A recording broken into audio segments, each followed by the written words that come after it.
Buenas tardes, mis amados hermanos. Estamos aquí para tener un tiempo de oración. Quiero compartirles una escritura que está en el libro de los Hebreos. Estamos aquí desde Las Cruces, Nuevo México, y soy el pastor Luis Nevares. Y quiero compartirles esta escritura. Está en Hebreos capítulo 4, versículo 16. Acerquémonos pues confiadamente al trono de la gracia para alcanzar misericordia y hallar gracia para el oportuno socorro. Hoy más que nunca necesitamos el oportuno socorro. Hoy vamos a tomar este tiempo para orar, ya que hay mucha necesidad. En medio de esta pandemia hay muchos desastres naturales también. Entonces vamos a orar. Tenemos este tiempo de oración, estos 15 minutos. Después empezamos nuestra clase de discipulado, pero queremos orar los que estamos aquí. Vamos a orar, y los que nos ven a través de Facebook Live, pues acompáñenos a orar. Hay mucho por qué tenemos que orar, ya que estamos viviendo tiempos difíciles, tiempos peligrosos, como le decía. Aparte de la pandemia que estamos viviendo, se añaden en algunos estados de esta nación y en México algunos desastres naturales. Y yo creo que como iglesia tenemos que hacer lo que dice Pablo a los Hebreos, que nos acerquemos pues confiadamente, ¿verdad? Confiadamente al trono de su gracia para alcanzar misericordia y hallar gracia para el oportuno socorro. Y hoy necesitamos ese oportuno socorro para que Dios nos ayude. Así es que acompáñenos a orar todos juntos en un mismo sentir, en una misma fe, en un mismo espíritu, para que el oportuno socorro, para que la gracia de Dios, ¿verdad?, inunde y sea Él el que nos ayude en estos tiempos. Padre, te damos gracias en el nombre maravilloso de Jesús.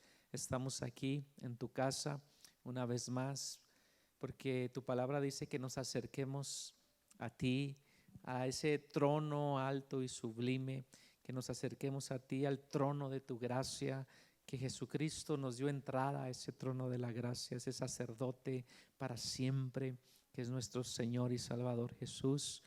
Pedimos, Señor, hay mucha necesidad en medio de todo el mundo, en medio de nuestra nación, en medio de la nación que nos vio nacer.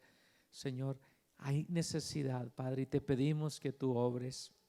Tú eres un Dios que puede obrar milagrosamente. Nuestro deseo es que tú, Señor, te glorifiques. Tu palabra dice que sean notorias nuestras peticiones, y hay personas que han pedido, Señor, que oremos, que nos unamos en oración. Hoy lo hacemos en ese nombre poderoso de Jesús. Seguimos orando por José Luis Frías, por una pronta recuperación, que pronto se recupere. De antemano te damos gracias, Señor, porque ya salió del hospital. Muchas gracias, Señor, que en medio de esta enfermedad tú estuviste con él. Gracias porque ya está en su casa. Hoy te pedimos, Señor, con todo nuestro corazón, que tú obres, Señor, en su cuerpo, y que él se pueda recuperar pronto de este stroke que le dio. Te lo pedimos, Señor, te lo suplicamos, te rogamos, Señor, que ese oportuno socorro llegue a la vida de él. Gracias te damos, Señor, porque ya puede estar en su casa. Gracias, Señor, porque en medio de toda esta situación tú estuviste con él, guardaste, perseveraste su vida. Muchas gracias te damos, Señor. Te pedimos, Señor, también por Mario Vázquez. Él necesita que tú lo liberes, Señor, de alcoholismo, pero antes de que tú lo liberes, él necesita, Señor, que su alma sea salva, que él te reconozca como el Señor y Salvador de su vida.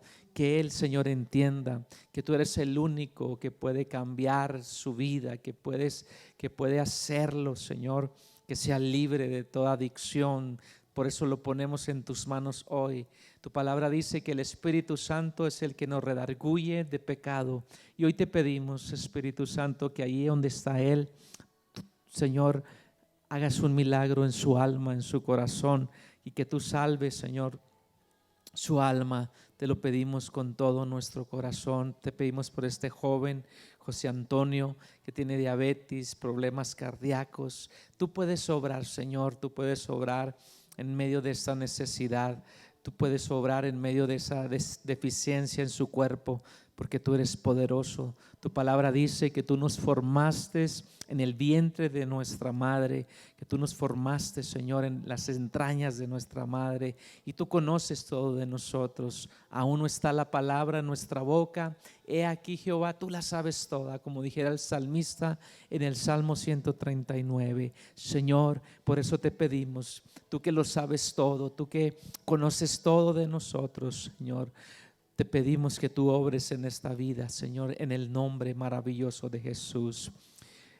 Padre, te pedimos, Señor, por Mari, que le están practicando una biopsia, Señor, en su seno. Te pedimos que tú obres, Señor, y hemos estado orando por ella, por algunas complicaciones de salud, pero te pedimos, Señor, que tú obres. Obra, Señor, conforme tu perfecta voluntad. Nuestro deseo, oramos con fe, que tú hagas un milagro de sanidad, Señor. Ese es nuestro deseo, eso es lo que nosotros deseamos, Padre, pero también sabemos que tú tienes una perfecta voluntad para cada quien. Haz, Señor, lo que tengas que hacer. Padre, oramos, Señor, por cada estado que está atravesando estos huracanes, Señor, por Luisiana, por Houston, Padre, por estas ciudades, por Texas, por todo ese asunto, Señor, que está pasando también en México, en los estados de Jalisco, de Sinaloa. Padre, que tú obres, Señor, que tú obres de una manera poderosa.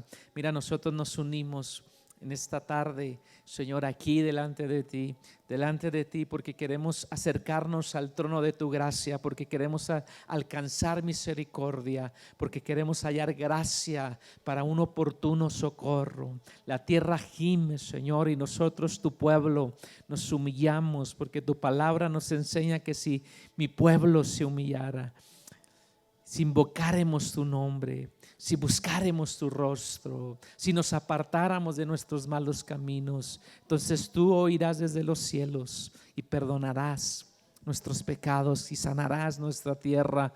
Hoy, Señor, venimos delante de ti pidiéndote que tú obres en cada necesidad, Señor. Son muchas las necesidades que hay, pero también sabemos que tenemos a un Dios todopoderoso. No hay nada difícil, no hay nada imposible. Muchas gracias, Señor, también por todas las peticiones que has contestado. Gracias, Señor, por aquellos que han sido sanados. Gracias por aquellos que tú les has suplido sus necesidades. Gracias por aquellos que has guardado, aquellos familiares, Señor, que a lo mejor se recuperaron del virus, Señor, que está hoy en nuestros días tan común, virus del corona. Por favor, Señor, te seguimos pidiendo que sigas guardando a tu pueblo, sigas guardando a las personas.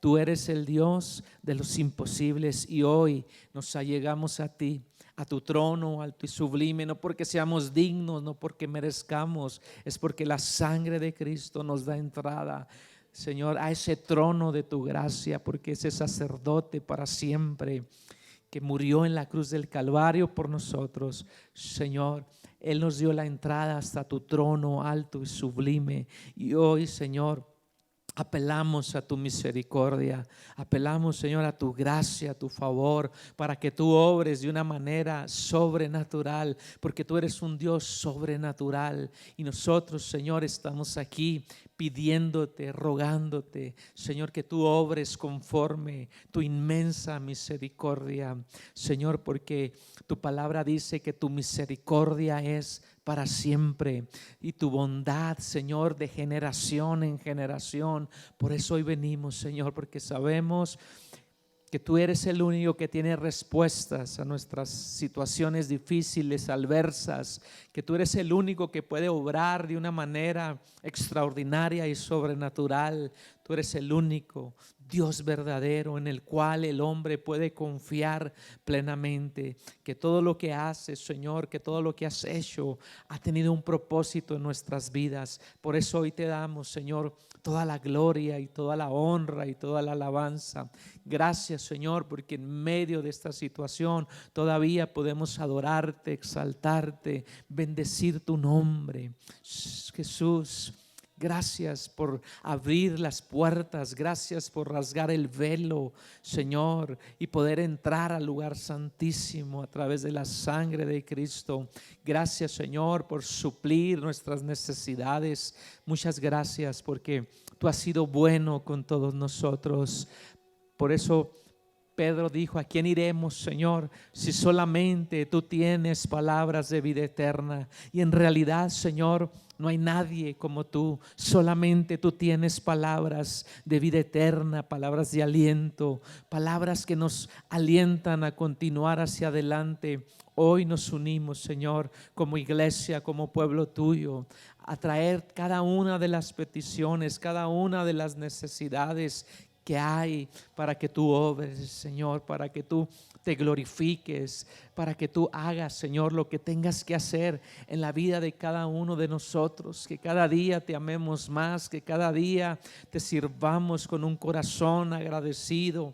Padre, los cielos de los cielos no pueden contener tu grandeza, y hoy hemos decidido tomar este tiempo, Señor, porque sabemos que la oración cambia las cosas, sabemos que la oración es la llave, sabemos que si tu pueblo se humilla, Señor, invocan tu nombre, tú vas a responder, tú vas a oír desde los cielos. Creemos que tú estás atento al clamor de tus hijos, y hoy clamamos, Señor, clamamos para que tú obres en cada petición, en cada necesidad, porque tu palabra nos enseña, Señor, que tengamos y hagamos notorias las peticiones. Por eso hoy estamos aquí pidiéndote que tú obres, Señor, por cada miembro de nuestra familia. Oramos por el milagro más importante que un ser humano pueda obtener en su vida, el milagro de la salvación.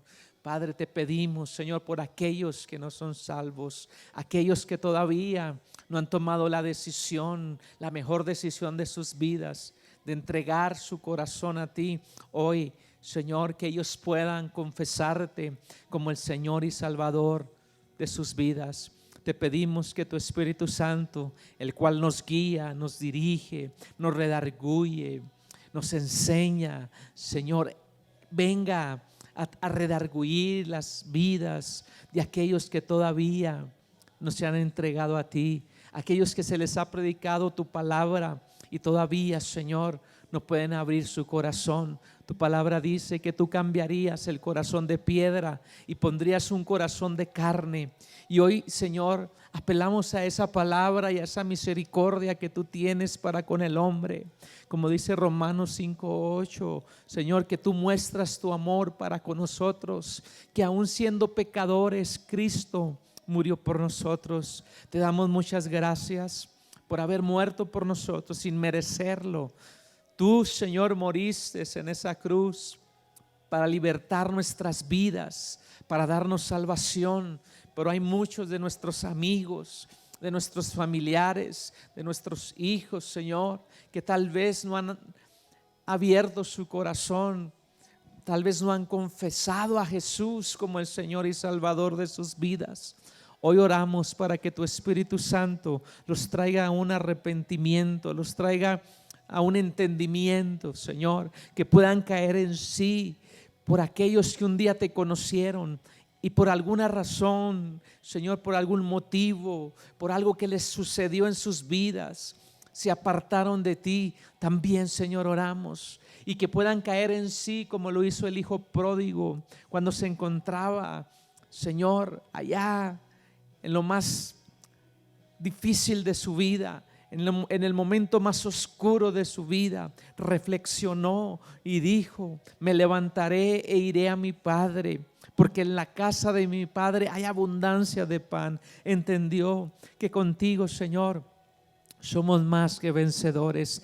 Padre, yo oro por aquellos, Señor, que tal vez vinieron situaciones, vinieron problemas a sus vidas y los desanimó, los desenfocó de seguir poniendo su mirada en el autor y consumador de la fe, Señor, porque tu palabra nos recomienda que pongamos nuestra mirada en el autor y consumador de la fe, Jesucristo. Y hoy, Señor, yo oro por aquellos que un día te sirvieron con alegría y el gozo de la salvación se ha ido, que ellos puedan hacer la oración que hizo David en el Salmo 51, Señor, cuando dijo: vuélveme el gozo de la salvación y espíritu noble me sustente.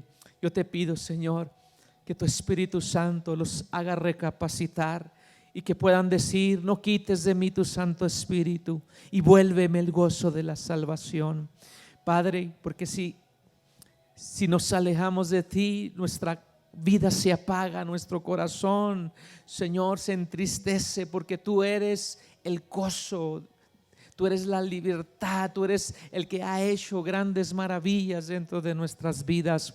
Hoy, en el nombre de Jesús, oramos para que tú obres de una manera poderosa, majestuosa.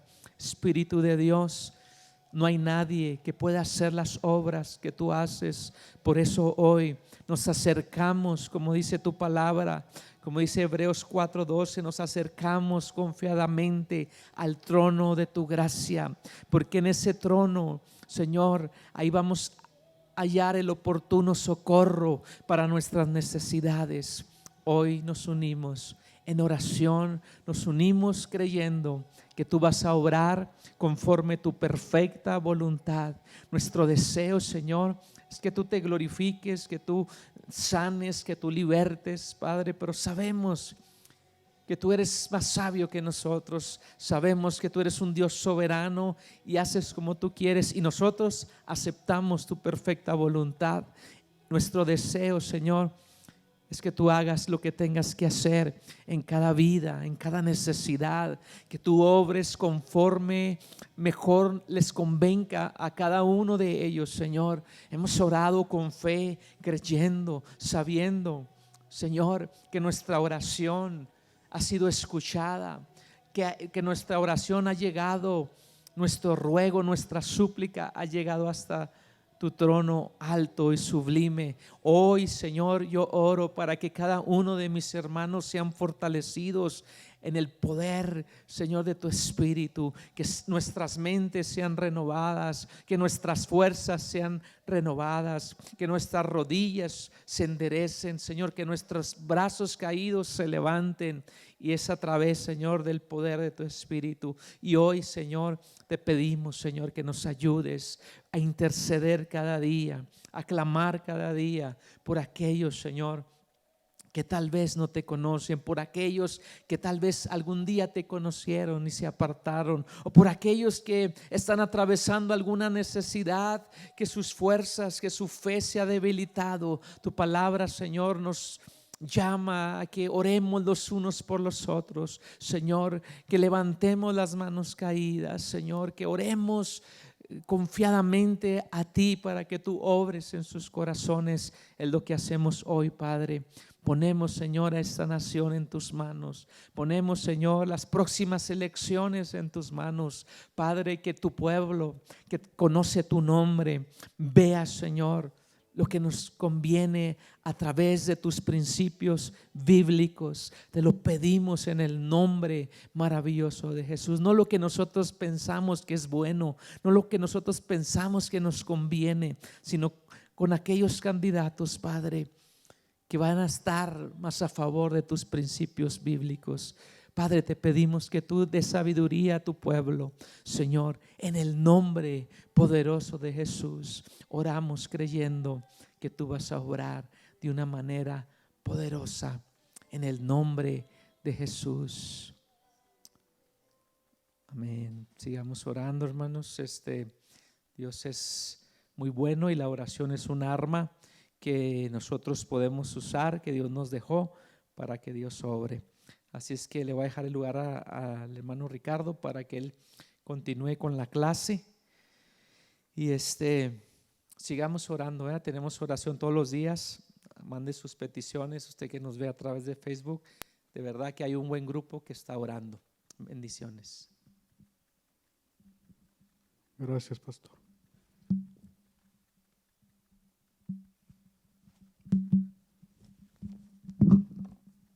Gloria a Dios. Dios los bendiga, hermanos, en esta tarde. Amén. Es un privilegio estar en la casa del Señor y tener la oportunidad de estudiar su palabra. Estamos empezando con el estudio de los evangelios sinópticos. Dijimos que hay 4 evangelios, Mateo, Marcos, Lucas y Juan, y queremos centrarnos en el estudio de los 3 evangelios sinópticos, que son Mateo, Marcos y Lucas. Dijimos que sinóptico significa que se pueden estudiar juntos, porque tratan sobre temas parecidos, temas similares que se pueden estudiar a la misma vez.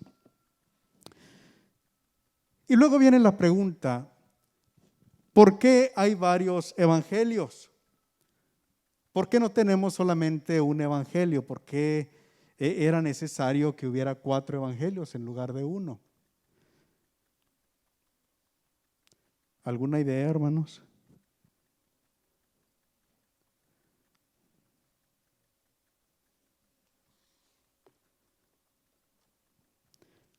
El Señor quiso que tuviéramos una imagen más clara.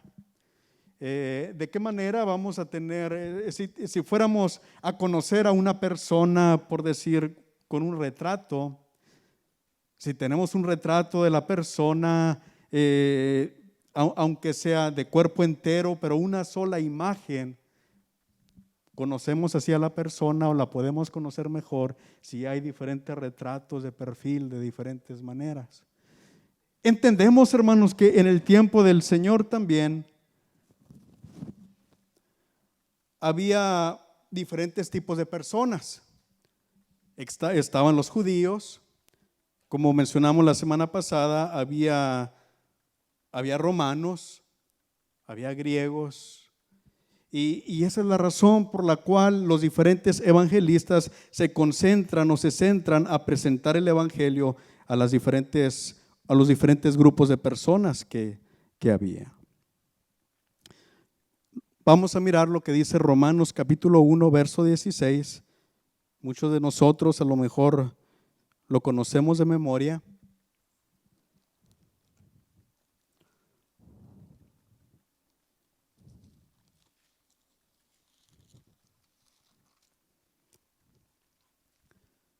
Mire lo que dice el apóstol Pablo: porque no me avergüenzo del evangelio, porque es poder de Dios para salvación a todo aquel que cree, al judío primeramente y también al griego. La importancia del evangelio: el evangelio es poder para todo aquel que cree, pero el apóstol Pablo hace la diferencia al judío y también al griego. Hay diferentes grupos de personas y para todos ellos, para todos igual, es el evangelio importante y es el evangelio poderoso. Entonces, vamos en esta tarde a hacer una introducción a los diferentes evangelios, y ya la semana que entra vamos a entrar más en materia, empezando desde los primeros versículos y ya tomándolos de una manera más formal, pero esta tarde vamos a hacer una corta introducción. El primer evangelio que encontramos en la Biblia es el evangelio de Mateo, y vamos a hablar un poquito acerca de su escritor. Vamos a ir a Mateo capítulo 9, del verso 9 en delante.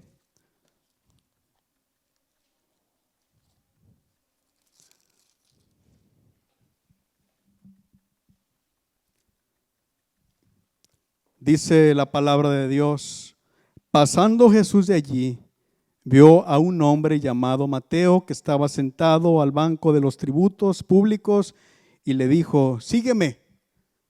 Y se levantó y le siguió. Entonces era un hombre que estaba sentado al banco de los tributos, es decir, que era un publicano. Publicano era una persona judía que cobraba impuestos para los romanos. La semana pasada decíamos que los romanos eran personas que, o el gobierno romano se centraba o se concentraba en cobrar impuestos, aunque eran famosos por lo que ellos llamaban la Pax Romana o Paz Romana. Era todo era la misma nación, el mismo poder de Roma, pero era un poder muy fuerte, muy drástico, que cobraba impuestos de las personas. Y estos judíos que eran publicanos eran aborrecidos por su pueblo porque estaban cobrando impuestos a su pueblo para ayudar al gobierno de Roma. Y no solamente eso, sino que ya estando ahí cobrando, a veces se les podía ocurrir cobrar un poquito de más y enriquecerse ellos personalmente. Entonces, por lo general eran gente rica, eran ladrones y por lo general eran aborrecidos por el pueblo. Pero cuando el Señor Jesucristo pasa por ahí, dice que mira a Mateo sentado al banco de los tributos y le dice: sígueme. Y aquel Mateo le sigue.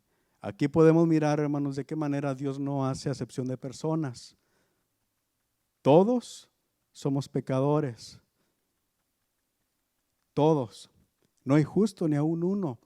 Y Mateo era de aquel grupo de personas que eran aborrecidos por la mayoría de la gente, mas sin embargo el Señor lo miró, tuvo misericordia de él y Mateo hizo la decisión correcta, así como nosotros hemos hecho cuando recibimos la invitación del Señor, y esa es la razón por la cual nosotros estamos aquí, por la misericordia del Señor. Vamos a mirar allí en Lucas capítulo 5 del 27 en delante. Es el mismo relato, pero ahora del punto de vista de Lucas.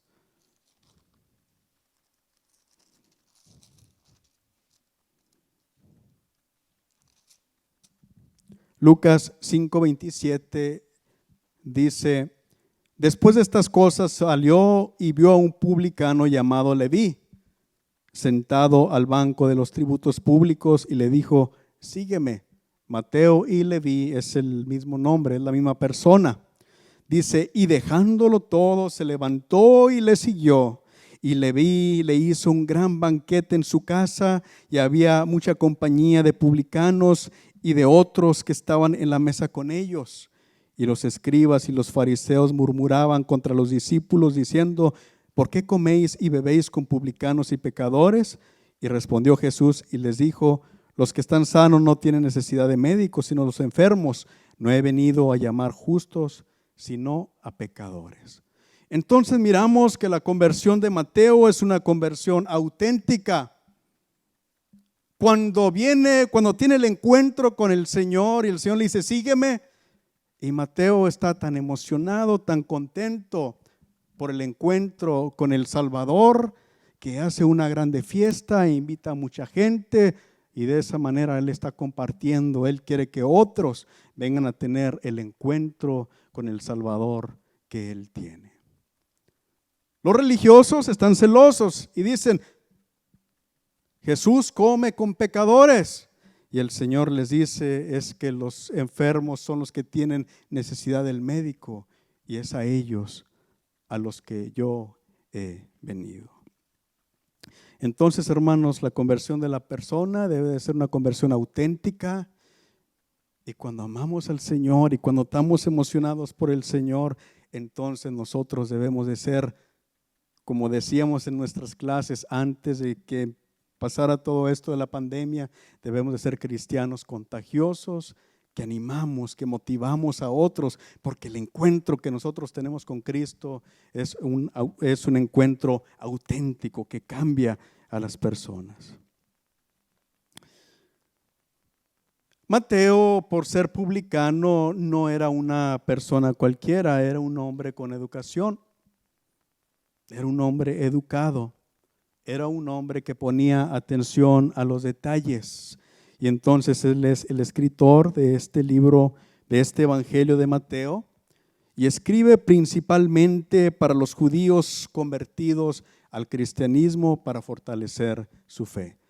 La idea general es que Mateo escribe a los judíos, Mas sin embargo no escribe a los judíos que no tienen fe, porque si miramos, es muy crudo en enseñar la realidad del pueblo judío, de qué manera lo rechazaban, de qué manera los religiosos no aceptaban al Señor. Entonces, no es solamente para los judíos, sino más bien para los judíos creyentes, para de alguna manera fortalecer su fe. ¿Y de qué manera hace esto Mateo? El propósito de Mateo es enfatizar que el Mesías que ellos estaban esperando viene a ser Cristo Jesús. Cristo es el cumplimiento de las promesas del Antiguo Testamento. Cuando terminamos el Antiguo Testamento, hermanos, terminamos de una manera que la historia queda inconclusa. Las profecías se quedaron en el viento, no tuvieron cumplimiento. Todos los ritos y las ceremonias de la ley eran tipos, eran símbolos de algo que un día iba a devenir, que un día iba a venir. Mas sin embargo, cuando concluye el Antiguo Testamento, todavía queda inconcluso. No hay un cumplimiento todavía de todas estas cosas. Y Mateo quiere que todos sepan que Jesucristo es el cumplimiento de todas las cosas. Y así es, hermano, cuando usted lee el Antiguo Testamento, cuando usted mira que sacrificaban a un cordero, el cordero de la Pascua, o los diferentes ritos o ceremonias que había en el Antiguo Testamento, todo eran símbolos, todo apuntaba hacia aquel que un día iba a venir, y ese es el que vino y que es Cristo Jesús. Él es el cumplimiento de la ley. En el Antiguo Testamento lo cerramos de una manera triste. Nadie puede cumplir la ley. Dios dio la ley y nadie la pudo cumplir. Pero ahora en el Nuevo Testamento encontramos a uno que cumplió la ley, obedeció todos los mandamientos del Señor. Él obedeció todas las cosas y vino a ser el cumplimiento de los símbolos, de los tipos del Antiguo Testamento. Y Él es Cristo. Y ese es el interés de Mateo, que todos sepan que Él es el cumplimiento de todas las cosas. Entonces Mateo, cuando escribe, utiliza mucho la frase: todo esto aconteció para que se cumpliese lo dicho por el Señor. Y luego da una cita del Antiguo Testamento y cita algún pasaje de la ley o algún pasaje de los profetas. Y miramos que Mateo repetidamente hace esto. Entonces, a través de su evangelio, Mateo está comprobándonos, demostrándonos que Jesús es el Mesías que el pueblo de Israel estaba esperando. ¿De qué manera esperaba el pueblo de Israel a su Mesías? ¿Qué es lo que los judíos esperaban de su Mesías? ¿Se recuerdan? ¿Cuál era el propósito? ¿Para qué querían un Mesías, hermano Corona?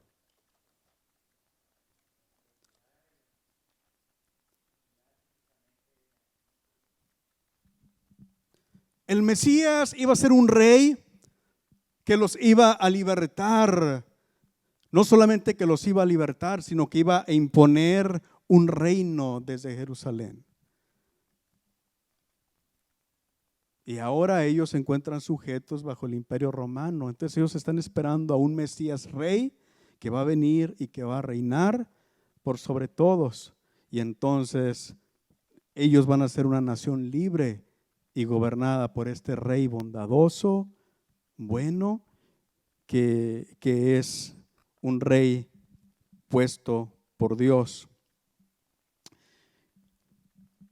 Entonces, Mateo, miramos que es un hombre que enfatiza las enseñanzas de Cristo,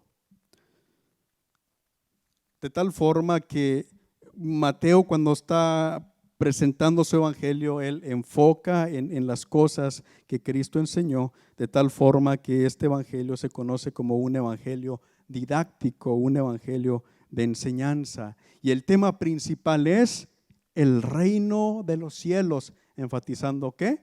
Que Cristo es el rey del reino de Dios. Vamos a mirar Mateo capítulo 1, verso 1.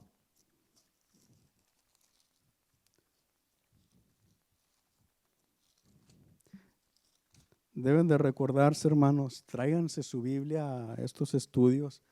Eso hacíamos antes de que pasara todo esto. Importante, tráiganse su Biblia.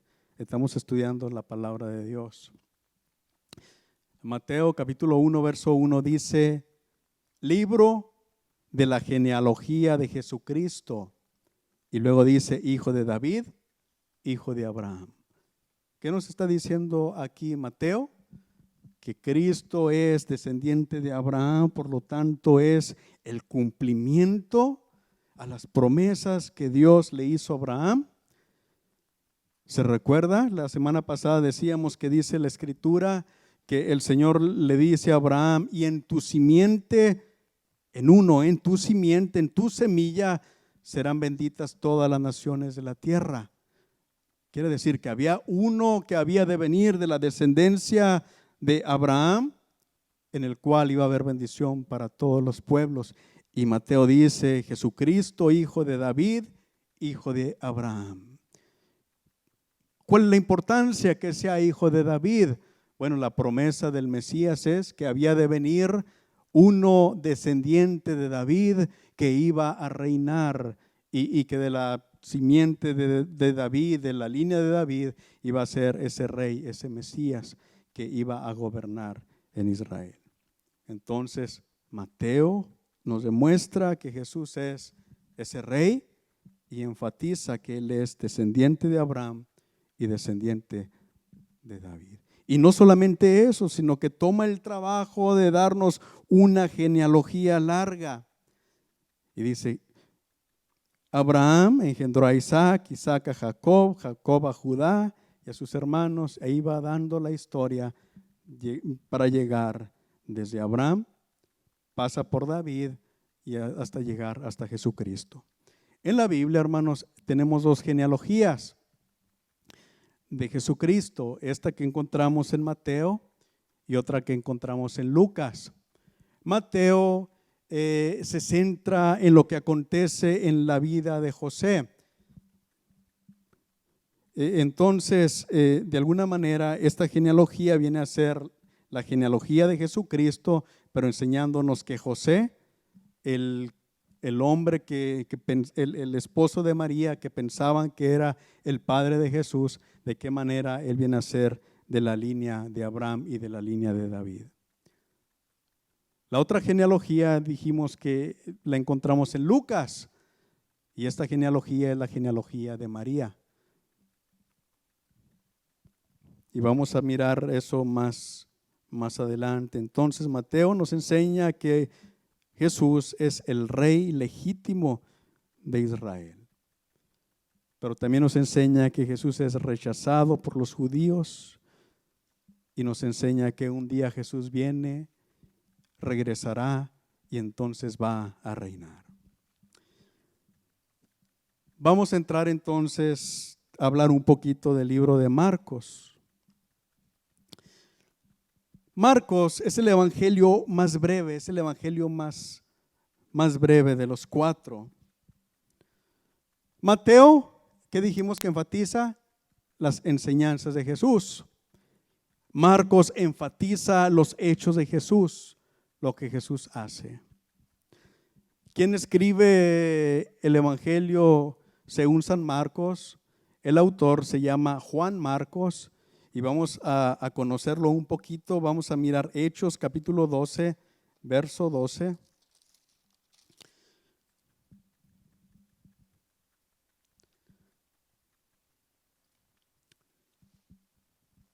Dice la palabra de Dios: y habiendo considerado esto, llegó a casa de María, la madre de Juan, el que tenía por sobrenombre Marcos, donde muchos estaban reunidos orando.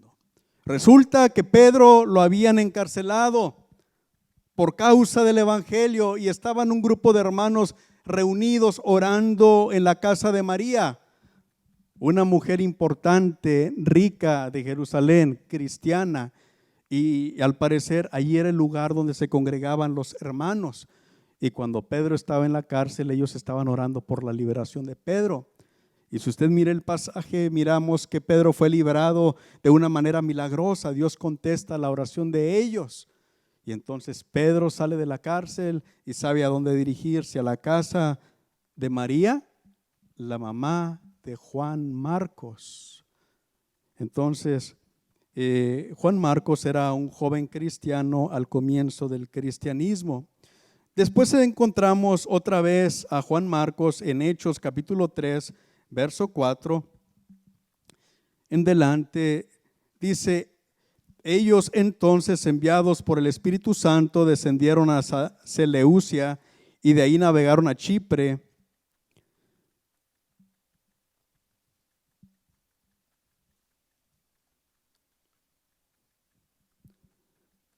Y llegados a Salamina, anunciaban la palabra de Dios en las sinagogas de los judíos. Tenían también a Juan de ayudante.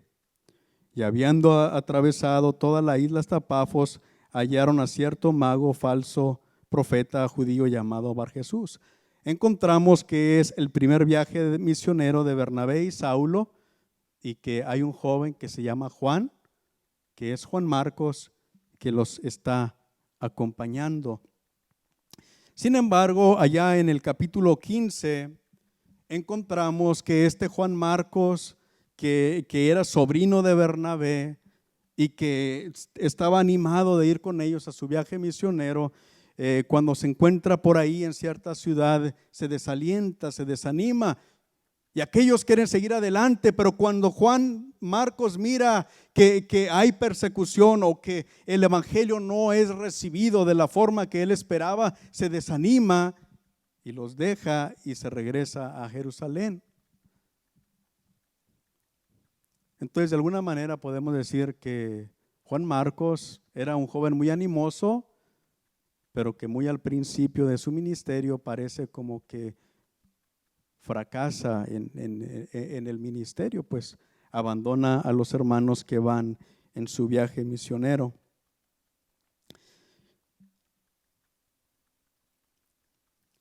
Después encontramos que vuelven a salir a su viaje, a un viaje misionero, a Pablo y Bernabé, y Pablo dice: nos llevamos a mi sobrino Juan Marcos.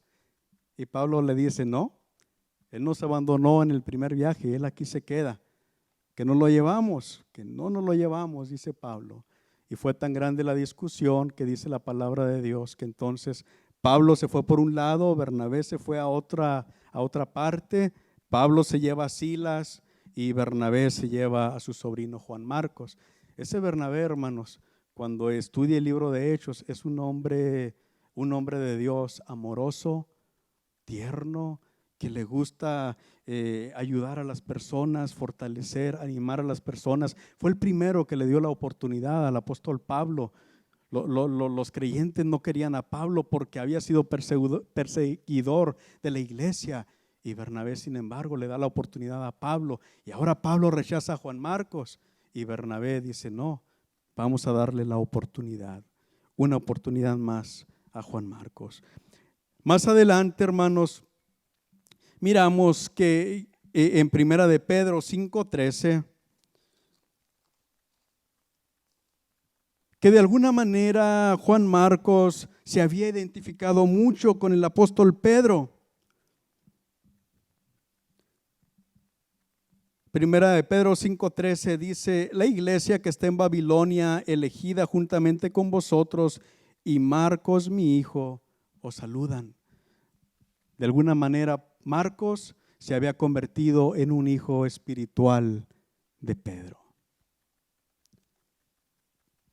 Entonces, ¿fracasó Marcos? No, tuvo un principio difícil, pero al final fue fortalecido en la fe, escuchó a los grandes hombres de Dios y al final es un hombre valiente, un hombre valeroso, que dice el apóstol Pedro: mi hijo en la fe, Marcos. ¿Y qué pasó en la relación entre Pablo y Marcos? Segunda de Timoteo 4:11. Mire lo que dice el apóstol Pablo. Está hablando, escribiendo Pablo a Timoteo y le dice: solo Lucas está conmigo. Toma a Marcos y tráele contigo porque me es útil para el ministerio. Marcos no se quedó desalentado,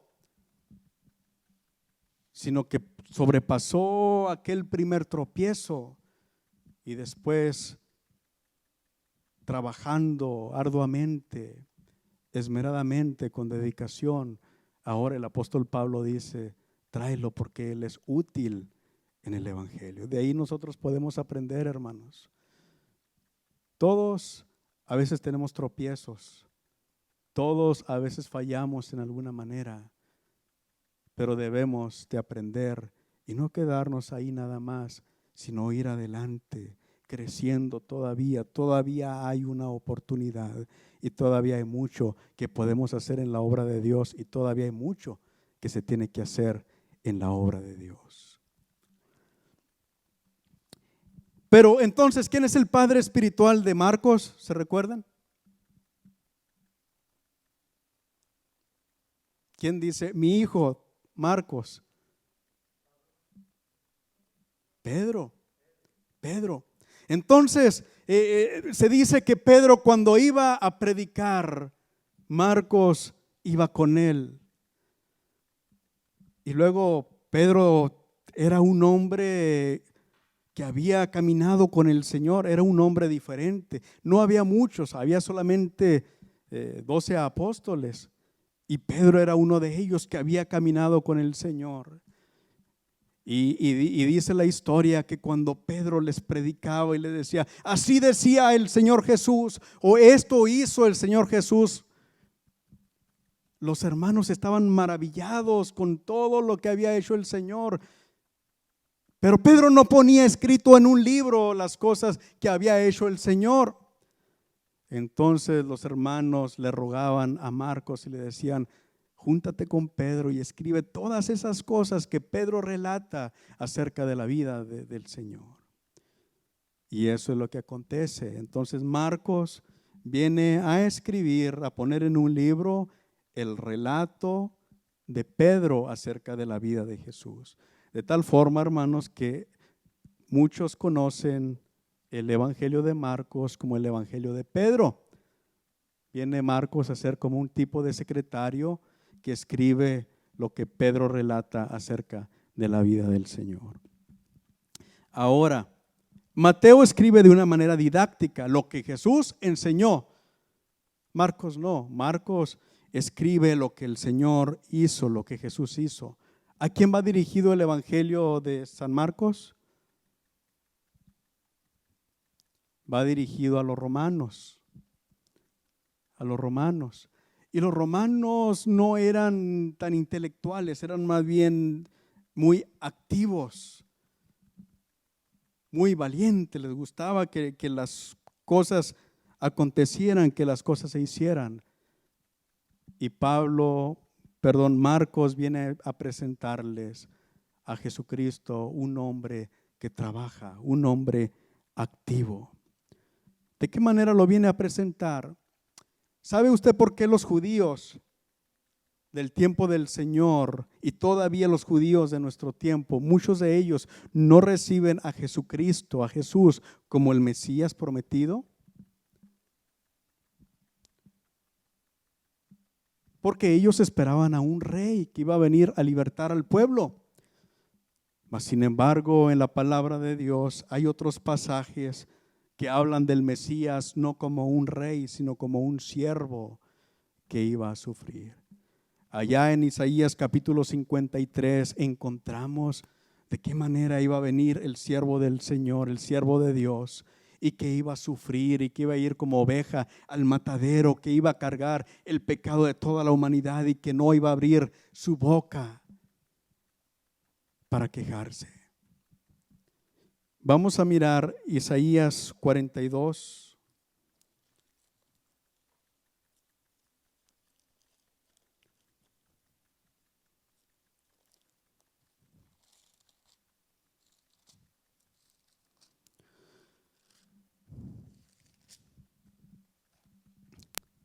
dice: he aquí mi siervo, yo le sostendré, mi escogido, en quien mi alma tiene contentamiento. He puesto sobre él mi espíritu, él traerá justicia a las naciones, no gritará ni alzará su voz, y la hará oír en las calles. Está hablando Dios de que un día va a mandar a su siervo y que su espíritu iba a estar sobre de él y que él iba a traer justicia a las naciones.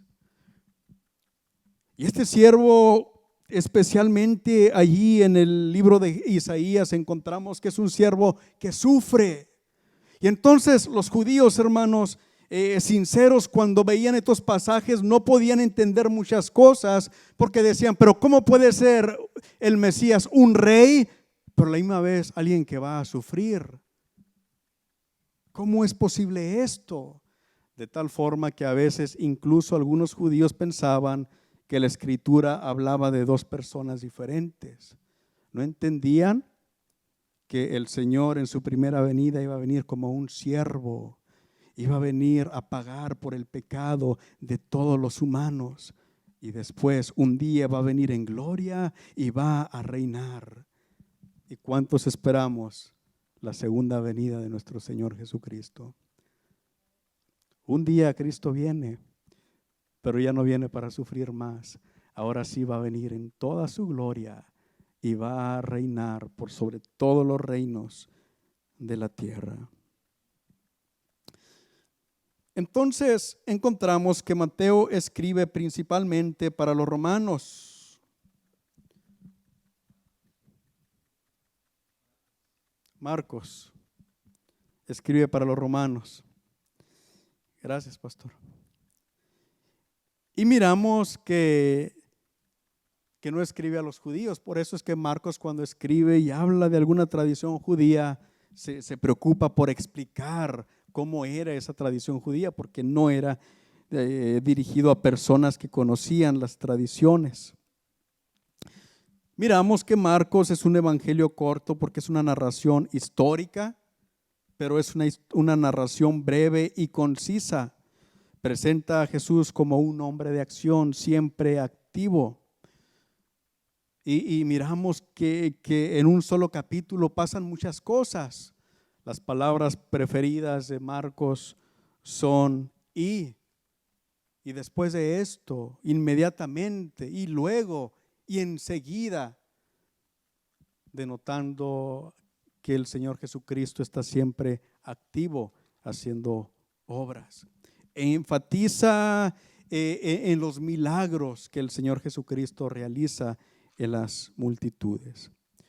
El verso clave de este evangelio es Marcos 10:45.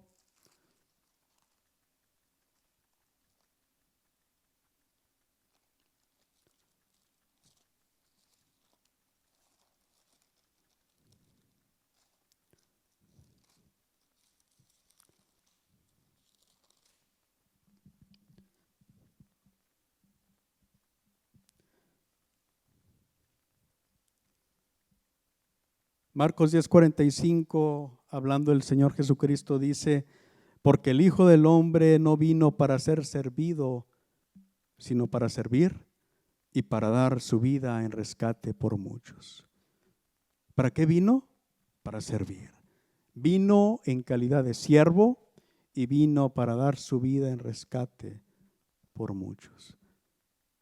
Y esa es la razón por la que estamos aquí, porque hemos sido rescatados por el sacrificio de nuestro buen Salvador.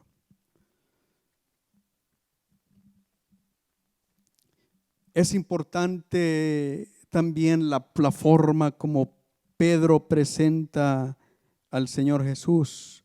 Hechos 10 del 37 en delante.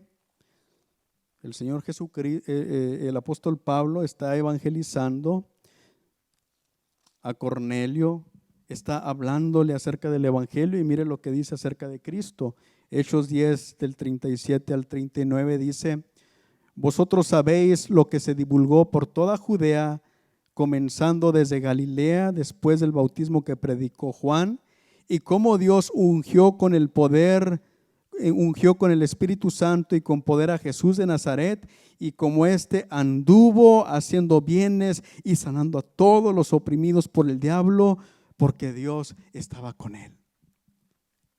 ¿Qué era lo que hacía Jesús? Anduvo haciendo bienes.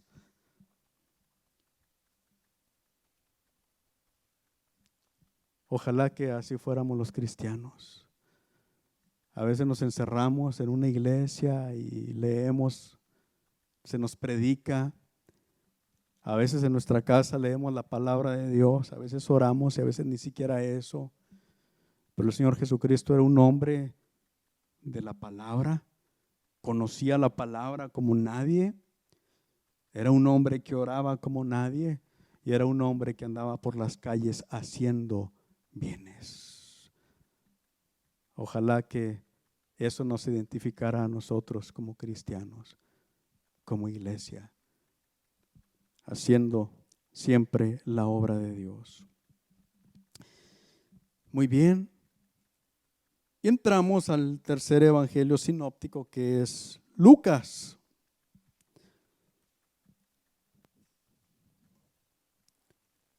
Y vamos a leer Lucas 19:10.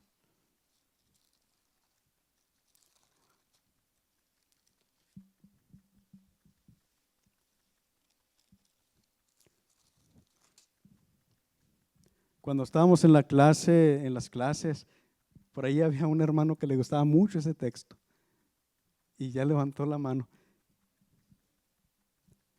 ¿Nos lo quiere leer, hermano?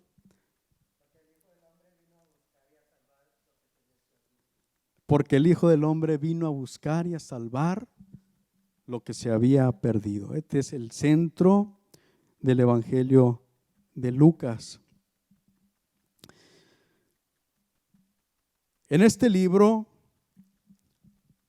podemos mirar más que en otros evangelios los sentimientos, el amor de Dios, la grandeza del amor de Dios hacia el pobre y hacia el pecador.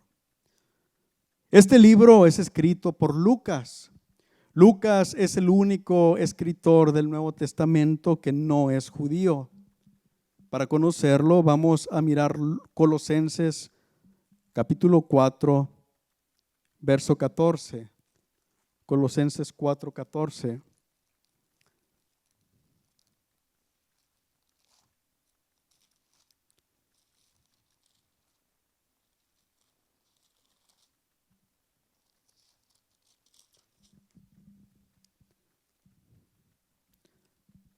El apóstol Pablo escribe esta carta a los colosenses y tiene la costumbre de al final de sus cartas mandar saludos. Y mire lo que dice en el 14: os saluda Lucas, el médico amado, y Demas. Pero entonces Lucas es alguien que andaba con el apóstol Pablo y al cual el apóstol Pablo le llama el médico amado. Al parecer, Lucas era médico de profesión, era un hombre griego, era un hombre educado, era un hombre de una buena posición económica y es un hombre muy educado, muy detallado en su forma de escribir. Este Lucas, hermanos, es el escritor del Evangelio de Lucas y del libro de los Hechos. En realidad, si usted lee Lucas y Hechos, uno es continuación del otro. Ahí donde termina el Evangelio según San Lucas, exactamente ahí comienza el libro de los Hechos. Lucas viene a ser el primer historiador del cristianismo. Vamos a mirar Lucas capítulo 1, del verso 1 en adelante.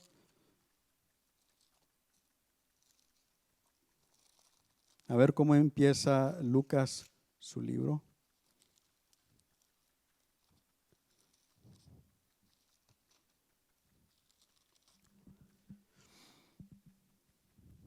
Dice: puesto que ya muchos han tratado de poner en orden la historia de las cosas que entre nosotros han sido ciertísimas, tal como nos lo enseñaron los que desde el principio lo vieron con sus ojos y fueron ministros de la palabra, me ha parecido también a mí, después de haber investigado con diligencia todas las cosas desde su origen, escribírtelas por orden, oh excelentísimo Teófilo, para que conozcas bien la verdad de las cosas en las cuales has sido instruido. Entonces dice en el verso 3, me ha parecido bien a mí, después de haber investigado con diligencia todas las cosas desde su origen, ponerlas por orden. Y eso es lo que hace Lucas. Él no caminó con el Señor, él no estaba presente en todos estos eventos, sin embargo, él investigó. Y se cree que él tuvo contacto con María, porque escribe todo desde el punto de vista de María. La aparición del ángel a María, el anunciamiento, y luego el anunciamiento del nacimiento de Juan el Bautista. Y todas estas cosas, él investigó, él indagó todas estas cosas. Él también nos presenta una genealogía de Jesucristo.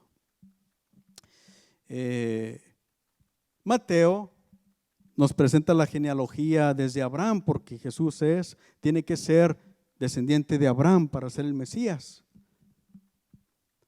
Lucas nos presenta a Jesús como el hombre perfecto.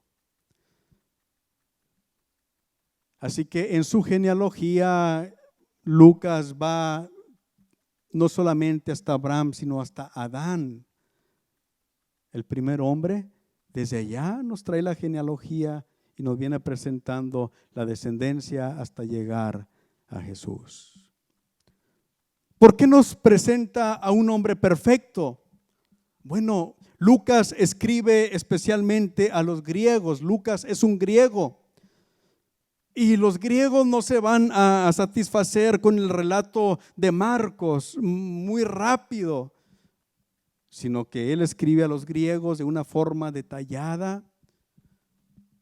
Escribe todas las cosas para que los griegos puedan entender cómo es el relato, cómo fue el evangelio, cómo es la venida del Señor Jesucristo. Los griegos, hermanos, eran personas que buscaban la perfección humana. ¿Se recuerdan la semana pasada? Hablábamos de qué manera tenían gimnasios. Estaban buscando a un hombre perfecto. Ellos ponían estatuas de sus dioses y la estatua de que ellos ponían tipificaba a un hombre o a una mujer perfecto o perfecta, porque ellos buscaban la perfección humana. Pero Lucas viene a enseñarles que Jesucristo es el hombre perfecto, el hombre por excelencia. ¿A quién va dirigido este evangelio? En general a los griegos, pero específicamente aquí dice, oh excelentísimo Teófilo. Es un misterio de quién es este Teófilo, porque solamente aquí y al principio de los Hechos se menciona a Teófilo. Se cree que es un hombre muy importante en la vida de Lucas, posiblemente algún tutor, y lo creemos por la razón de que él utiliza el término oh excelentísimo, dando a entender que es una persona de un nivel muy importante, de un nivel social importante. Hay algunos que creen que no va dirigido a una persona. Hay algunos que creen que la palabra Teófilo significa algo. La palabra Teófilo, este hombre tenía un nombre muy bonito, significa, no, a lo mejor no como suena Teófilo, pero sí en su significado.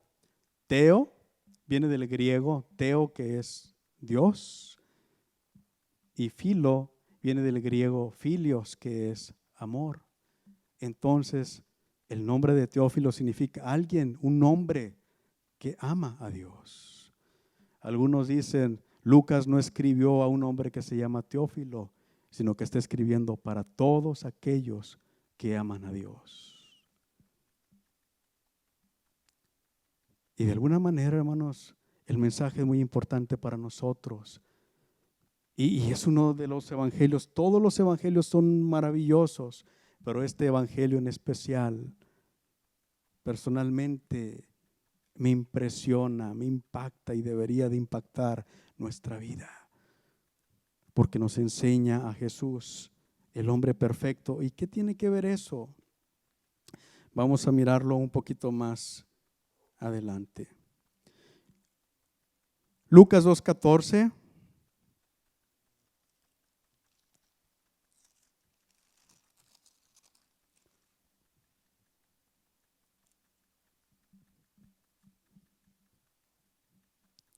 Dice, es la anunciación del nacimiento de Jesús, de los ángeles a los pastores. Dice, gloria a Dios en las alturas y en la tierra paz, buena voluntad para con los hombres. En este libro encontramos la buena voluntad de Dios para con los hombres. Vamos a mirar Lucas 1:32. Dice, este será grande y será llamado Hijo del Altísimo. Y el Señor Dios le dará el trono de David su padre. Entonces Lucas dice que Jesús es el Hijo de Dios, el Hijo del Altísimo. Pero miren lo que dice en Lucas 6:22. Lucas 6:22 dice, bienaventurados seréis cuando los hombres os aborrezcan y cuando os aparten de sí y os vituperen y desechen vuestro nombre como malo por causa del Hijo del Hombre. En este evangelio, hermanos, miramos que el Señor Jesucristo, cuando habla acerca de sí mismo, no utiliza el Hijo de David o el Hijo de Abraham o el Hijo de Dios. Él es el Hijo de Dios, sí. Él es el Hijo del Altísimo. Pero el título que el Señor Jesucristo usa más para referirse a sí mismo es el título Hijo del Hombre. Porque lo más maravilloso en la persona de Cristo no es que sea el Hijo de Dios, porque Él desde la eternidad fue el Hijo de Dios. Lo más maravilloso en la persona de Cristo es que Él es el Hijo de Dios encarnado, el Hijo de Dios que se hizo hombre para venir a buscar y a salvar a lo que se había perdido. Y es el título que el Señor utiliza más para sí. Y ese es el Cristo que Lucas viene a presentarnos, al Hijo del Hombre, al hombre perfecto, el hombre buscando aquello que se había perdido. Cuando lleguemos a Lucas capítulo 15 vamos a encontrar algunas parábolas que nos hablan de qué manera Dios está buscando al perdido. Allí encontramos la parábola del hijo pródigo y otras parábolas que de alguna manera nos enseñan de qué forma Dios está buscando al perdido. ¿De qué manera? Haciendo que su hijo se hiciera hombre. Y es lo más maravilloso de todo, que Jesús, el Hijo de Dios, se hizo hombre por amor de nosotros, por amor de usted y por amor a mí. Entonces Jesús es el hombre perfecto. Jesús presenta una sumisión absoluta al Padre. Es el hombre sujeto completamente a la voluntad de Dios Padre. Nos presenta una compasión tierna e ilimitada. Se hizo hombre porque Él amó a los hombres. Y estando en la condición de hombre, amó a los hombres y los buscó para alcanzarlos y para salvarlos. Tiene una resolución intrépida. Es una cosa grande que el Hijo de Dios se haya hecho hombre. Tuvo la resolución, algo impensable, algo maravilloso. Podemos ver su valentía, su fe inquebrantable, su paciencia, su humildad y su dependencia en el Espíritu Santo. Así debería de ser el hombre de Dios, con una fe inquebrantable, decidido a realizar lo que Dios quiera que realice, una fe inquebrantable. Y cuando presentemos al mundo compasión y la ternura de Dios, oiga, entonces vamos a ser más eficientes alcanzando a las personas para Dios. Entonces, Mateo nos presenta a Jesús como rey, el Mesías rey. Marcos nos presenta a Jesús como el siervo de Dios. Lucas nos presenta a Jesús como el hombre perfecto. Y Juan es un libro diferente porque él nos presenta a Jesús como el Hijo de Dios. Ya casi para terminar, vamos a mirar Juan 20 del 30 al 31. No va a ser el centro de nuestro estudio en este tiempo, Juan, pero nada indica que no podemos referenciarlo de vez en cuando. Juan 20 del 30 al 31.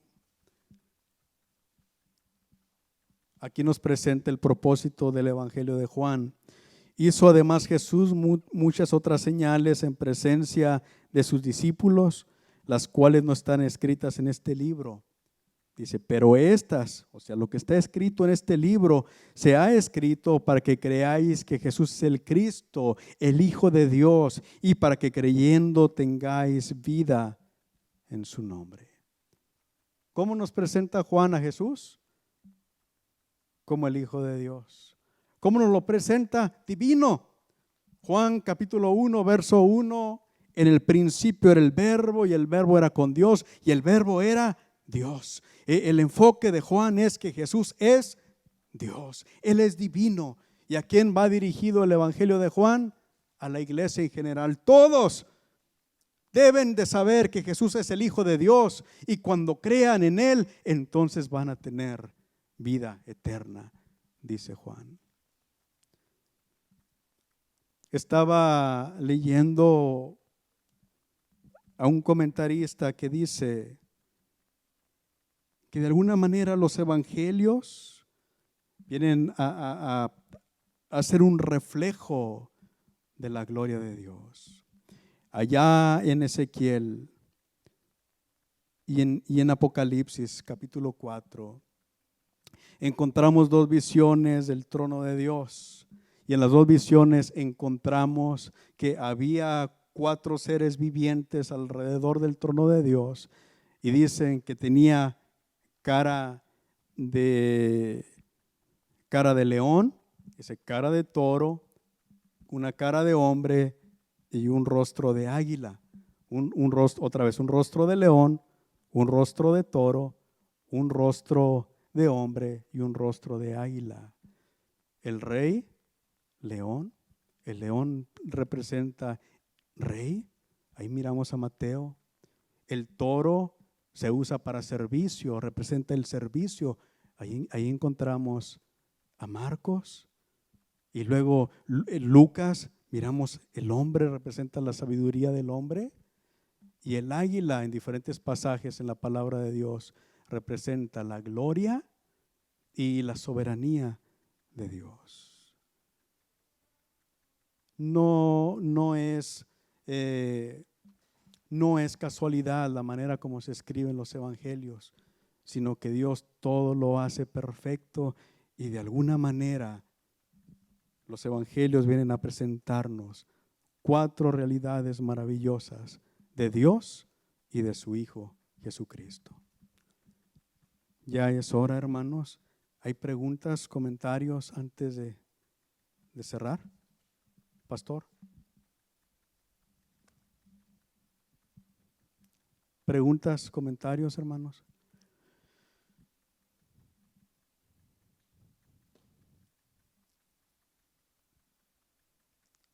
Si no, hermanos, voy a pedir al hermano Eric que si él nos despide en una oración en esta tarde.